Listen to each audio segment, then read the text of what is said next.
afternoon. For those of you who don't know, my name is Maya Karen. I run a fashion blog called Classically Kept. It does feature luxury, contemporary, and how-to style, and now natural hair care. So yes, it has been a while since I have done a video, just kind of an update. If you don't know, again, I am an independent adjuster, so when big hurricanes hit, I contract myself out to work property and commercial claims. So since Hurricane Ida hit, I have taken on 2 assignments. I am working Monday through Saturday, 10-hour days. And really, I need to stop apologizing and just push out the content when I can. I haven't forgot about y'all. It's just that I have that going on. My son is now back in football, and then we also run our business on the weekend. So to kind of get back into the swing of things when it comes to YouTube videos, because I do really enjoy doing this, I just kind of wanted to go over like 13 things that I wish I knew before I went natural. Now, this is a disclaimer. I am not getting relaxed. I have not thought about it. I have not thought about it since December 21st of 2010. This is just kind of some things I wish someone would have really sat down, or I really wish someone would have explained to me prior to that. Again, like I've said in my other prior videos, I love being natural. There is nothing against being relaxed. I was relaxed 10 years ago. As long as it makes you feel beautiful, you're not trying to adhere to some type of beauty standard that you will never, ever be able to achieve. And as long as it makes you feel comfortable, basically your own free will. As long as you are relaxed, or as long as you are natural for your own free will, then I say do what works for you, okay? So let's go ahead and get into today's video. Okay, so let's just kind of get comfortable here, because I kind of want this to be like an impromptu hangout video. So, number 1, and I really wish that this misconception would die, is that going natural is the lazy thing. When I first went natural, I had people say, number 1, okay, oh, you're going to kind of do like the militant thing, like Black Power, and oh, you're going to do the lazy thing. I am here to tell you that being natural is none of the sort. And I am even referring to my sisters who just get up and go.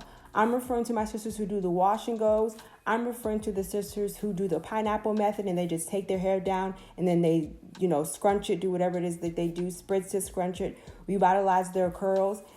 That takes time. Whatever you see them posting on Instagram, or whatever you see them posting on YouTube, you can go ahead and add like an hour to that, because that hairstyle that they have when they step outside of the house, that took time. There is no natural on the planet, whether she wears her hair in twists, braids, wash and go, TWA. There is no natural on the planet where it takes her 10 minutes to do any type of hairstyle, okay? So I say that one because I really want that misconception or that myth or that lie.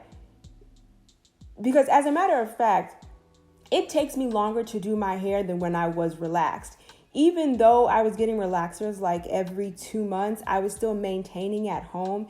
It still takes me hours upon hours to do my natural hair. And I don't have a problem with that. But I think one of the things that people need to realize, or that if you're going to have a conversation with a young lady who's going natural, she really needs to understand the time and dedication that it's going to take for her to be natural, for her hair to thrive. And that's with her doing it herself or going to a hairdresser. Because if she chooses to do this type of hairstyle with her own hair or with added extensions, it's still going to take hours whether or not someone else does it, okay? The next reason, which I find this very true, and I have tried to combat this since we have moved, is your hair will be everywhere. I'm referring to hairballs. So now that we have moved, I try to do my hair in 2 areas, in our bathroom and in our movie room. And then when I do it in the movie room, I actually take a piece of paper towel and I lay it down, and then whatever shed hair I have, I put it on the paper towel. Because actually, when we moved from the old house, we're now in our new house, when we moved and we were taking out furniture and things like that in places that I used to do my hair, I would find like little hairballs. And then actually, when I do laundry, I will find little hairballs. Don't tell David. I will find little hairballs in his, like stuck in his underwear, like curled in his underwear. Okay. So your hair will be everywhere. All right. The next one, and this kind of goes with the first one. Nobody told me that when I went natural to actually do your hair, like wash, twist, braid. No one told me that was going to take all day. I remember sitting in the hair salon when I was relaxed anywhere from 6 to 8 hours. That has actually been doubled since my hair has gone natural. And I will say the reason why it has doubled is because, again, like I said, I'm on an assignment. So I actually have to start my hair after I get off that evening and then go back to work and then start it again in that evening. But this hairstyle right here, solely talking about this hairstyle right here with these mini twists, and these are actually bigger than I used to do. I can't do them any smaller than this because it would take forever because my hair has grown. This takes anywhere from 5 to 6 hours. So I'll be in the movie room. I'll have everything lined up, all of my products. I'll either be watching Girlfriends, Housewives, or Living Single. I love those shows. Or Reign, or Tudors, or something historical, something like that. This hairstyle by itself takes 5 to 6 hours, okay? Washing probably takes anywhere from 30 to 45 minutes because I probably go through a full episode of Girlfriends and then like another half, okay? That's washing. Detangling can take anywhere from 30 to 45 minutes. So it takes hours, okay? If you want me to go out with you, you have to call me a couple of hours, and I say that like I go out. If you want me to go out with you and my hair is not done, you need to call me a couple of hours prior to us going out, okay? The next one, which I don't know if this is, what is that a gnat? I don't know if this is everyone, but I know it's me. And I know, the running joke in my family is that my hair is the thickest and the biggest thing on me. But nobody told me that I was actually going to find things in my hair. I was washing my hair one time, and when I tell you I had gone all the way from pre-poo to wash to detangle, now coming out of the shower to do my twist. Now, mind you, I just said that I detangled my hair. I'm minding my own business like I normally do, and I'm in like the back section of my hair getting ready to twist that up to put some moisturizer in and to dry it for my dry twist. And I find a bobby pin. That bobby pin had been sitting in my hair since I took out my mini twist, since I did my pre-poo, since I did my shampoo, since I did my conditioner or my deep conditioner, and since I detangled my hair. I found a bobby pin in my hair. So comment down below if you're a naturalista, and you have actually found something that's been in your hair. I just found that really funny. Okay, the next one, which I know any natural has gone through, and this is the reason why I do not straighten my hair in the summer, because it just makes no sense. When it comes to natural hair and your curls and your styles, no one told me that humidity is not my friend, okay? And like I just said, that is the very reason during the spring and the summer that you will never see my hair straight. Also, I have been told the reason why my hair does not hold when it comes to being humid, when we're talking about straight, is because my hair is not heat trained. If you don't know, or this is your first time watching my channel, I straighten my hair once a year, and it's my hairversary, and it's for my birthday. My hairversary is the day after my birthday, which is December 21st. So my hairversary is December 22nd.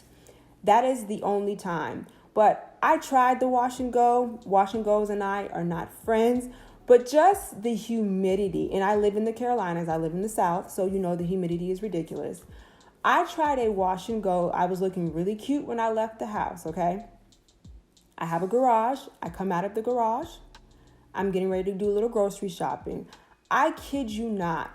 By the time I had parked, gotten out of the car, and walked into the Publix, I looked like I had been kidnapped and drugged. I mean, I looked absolutely crazy, okay? So humidity is not your friend. When I was relaxed, the first thing that, of course, would always curl up, especially because the first place that I sweat is my scalp. So when I was relaxed, even if my edges or even if my roots curled up, I could actually put some water on that, especially right here, and then just tie it down. And then the next day it would be straight again. But I can't do that anymore, okay? So humidity, it's not your friend. when it comes to styles, humidity is actually good. Humidity can actually be good for your hair, depending on where you live. Okay, the next thing that no one told me about going natural is that you will have to try just about 100 to 100 million products to kind of find your groove and to just kind of find what your hair likes and what your hair doesn't like, okay? And I will go ahead and, with that being said, I will go ahead and slash that and kind of do a 2-for-1. And being natural, especially when you're first starting out, it can be very expensive. I will give you an example. So my mother went natural before I did. She had breast cancer. She is in remission. So she decided to stay natural. She did not get a relaxer. We tried Mrs. Jessie's on her hair. I think that bottle was like $32. We got it from Target. And we washed her hair with it. She kind of patted her hair dry.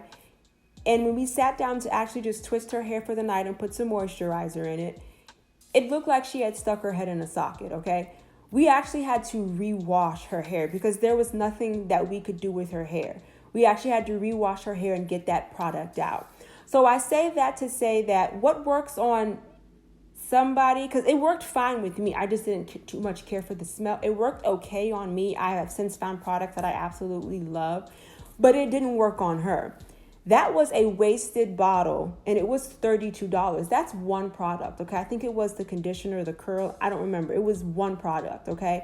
And then the other product I think was like $15. You know, the prices have gotten better, and you do have more of a variety. I mean, you have new hair companies coming out every single day, but sometimes being natural can be very expensive. I will give you another example. This is prior to me learning how to flat iron my hair. I had a woman who was going to charge me $150 to do everything to my hair. She was going to wash it, detangle, straighten, trim, all of that. Me personally, because this is where I am in my life, I have no problems paying anyone upwards of $100 to $200 plus tip to do my hair, but you need to do it correctly. I mean, you need to section my hair. I mean, you need to use the products that I want you to use. You need to use the comb that I'm going to provide you with. I need you to help me to help you. I need my hair to be done properly. You have a lot of hairdressers out here, which we can address this in another video. Because the natural hair community has been growing so rapidly, you have a lot of hairdressers out here who say that they do natural hair care. They don't. They simply just don't know what they're doing. You'll get on their page and all you see is weave and extensions. But I just say that to warn you that being natural is not cheap. And that even goes as far as, because if you know me and you know my channel, you know that I like to, which I need to get back to, you know that I actually like to make my own products. And those ingredients can be expensive, okay? So the next thing that no one told me as far as being natural, and again, I will make this a disclaimer. No, I'm not going back to relax. I have thought about it, yes. But you will have bad days, okay? I myself, as I sit here with all this hair, I myself have had days where I am sitting in my bathroom in front of the mirror and I'm getting ready to take David's razors or his clippers to my head and just say, F this. I'm done. And I know that women who are relaxed have those days as well. But sometimes when you're natural, especially when you're starting out, it's going to feel a little heightened because you're gonna feel a little defeated because you might still be trying to figure out what your hair care regimen is. So I just want you to know, if you're watching this video and you have felt like that, you're not alone. I mean, you have people who have hair that is longer than mine. You have Natural 85. You have Ebony Curls TV. Well, she cut her hair and it's basically back down to her booty now. You have Indigenous Strands. You have so many people who come across the exact same thing. You're not going to have a perfect hair day every single day. I didn't have a perfect hair day when I was relaxed, but I just wish that somebody would have warned me about that, okay? The next thing, which we all know, and it's a love-hate relationship. One thing that I wish someone would have told me before going natural, I wish they would have warned me about shrinkage, okay? Now, shrinkage just simply means that your hair is healthy, it's growing, and it's thriving. But when it comes to shrinkage, and I will give you an example. So y'all see that my hair is like this, right? This is my hair. This is dry. This is moist. This is dry, moisturized. This is how I typically wear my hair. You can see how long it is here. You can see how long it is here. Okay. When I do my initial twists, like right out of the shower, I do my detangle and I put all of my stuff in, like I call them my dry twists because that's how my hair is going to dry. And of course they're much bigger, but I would say that those twists probably start right here and then they shrink up right here and they come to where they are now. And let's go ahead and pull a strand or a piece of hair. So y'all see this right here, right? I'll just go ahead and I'll just really pull one from the back. And if I stand up, you can see that it's basically coming all the way down here, okay? We're talking 5, 6, 7 inches of shrinkage. That would have been nice to know when I thought I was going to be cute one day with the wash and go. And my hair is just out here. This, of course, when my hair was shorter. My hair was just out here like this and I was looking crazy, okay? So I just wish someone would have. And then also shrinkage is different for different people. You know, I have 3 different curl patterns in my hair, in my hair or on my head. This is loose. This is the loosest. And then I call the middle my section. So the humidity and the shrinkage is going to hit your hair differently. And it's going to hit somebody else's hair differently as well. So I just kind of wish that someone would have warned me about the shrinkage because it's real, okay? The next one that I wish someone would have told me prior to going natural, which I didn't do now that I think about it. But especially in this day and age, again, with all the products and all the research out there, you don't have to big chop. I did it, and that's why I started doing my research because I already knew that I was not comfortable enough with myself to do a TWA, which stands for teeny weeny afro. I've never had that. The shortest my hair has been when I finally did my type of big chop, my hair was right here and I was already freaking out. So I just knew that for myself, a TWA I wasn't going to be able to do that. So I started doing my research. I started looking on YouTube and just seeing how people were maintaining their hair or really maintaining the demarcation point. So for me, I was maintaining for a good 6 months. I was at home one day. I was sitting in the bathroom while I was on college break, and the demarcation point just became too much, and I just took scissors to it. So my hair was about right here. And for me, that was a big chop because I would say that I probably still had about a good 6 to 7 inches of relaxed ends, okay? The next one, and this one is really for anything about life. I wish someone would have told me that my hair, when I did something that I saw on YouTube, whether it be a starting out guru or someone who has been in the game for a long time, I wish that someone would have told me that my hair is not going to look like theirs. And the reason why is just because it's simply not. There are so many factors. You have curl pattern, you have products, you actually have you actually have water. Did that person use soft water or hard water? I can do a completely different video on that, which I plan to. There are just so many factors. Does she have a certain type of product that she uses? Does she have a certain type, the way that she flicks her wrist? Does she have a certain direction in which she does her twist? There are so many different reasons as to why your hair does not come out like your favorite hair YouTuber. So just stick to your regimen. Find out what works for you and use them as inspiration. Do not use their hair care regimen verbatim, okay? You will set yourself up for a failure and then you will have an attitude with that person, okay? All right. And the next one, no one told me, this is kind of a giggles, a funny one. No one told me about buff arms, okay? Like I've said, this hairstyle takes 6 hours. So you can only imagine all of the hair or all of the arm manipulation that I'm having to do. Twisting right here, flipping this up, twisting right here, flipping that up, flipping my hair up this way and twisting this right here. I have twist right here. I got to twist this right here, okay? No one told me that I would not have, chicken skin or flappy arms? No one told me that I wouldn't have that, okay?